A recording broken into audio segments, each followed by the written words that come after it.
Born January 15, 1929, Martin Luther King Jr. would have been 84 years old today. In his early years, he attended segregated schools and often experienced the pain of discrimination.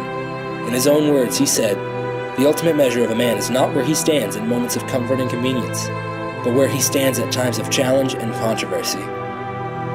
As if he knew that he had great things to accomplish in a short amount of time, he graduated from high school at age 15, having been elected the president of his mostly white senior class at Crozer Theological Seminary in Pennsylvania.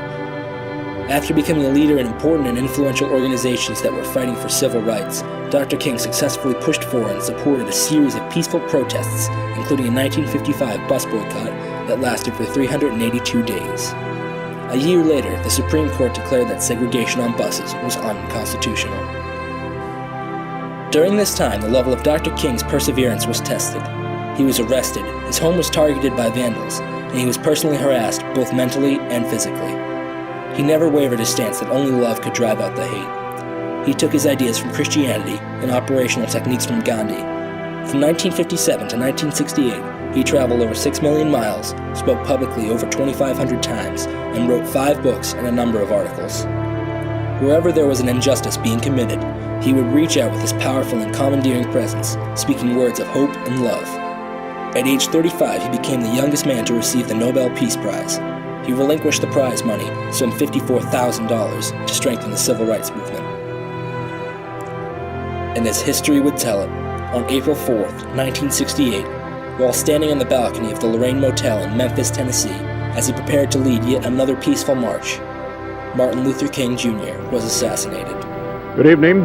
Dr. Martin Luther King, the apostle of nonviolence in the civil rights movement, has been shot to death in Memphis, Tennessee. Police have issued an all-points bulletin for a well-dressed young white man seen running from the scene. Let us make time today to honor the work and legacy of this most humble man who has offered the world so much in both his life and in his tragic passing. Let this be a day of unity, integrity, principle, truth, and above all, love for one another. Well, I don't know what will happen now. We've got some difficult days ahead. But it really doesn't matter with me now, because I've been to the mountaintop. I don't mind. Like anybody, I would like to live a long life. Longevity has its place. But I'm not concerned about that now. I just want to do God's will. And He's allowed me to go up to the mountain.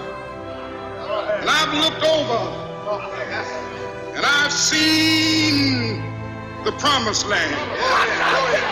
I may not get there with you, but I want you to know tonight that we as a people will get to the promised land.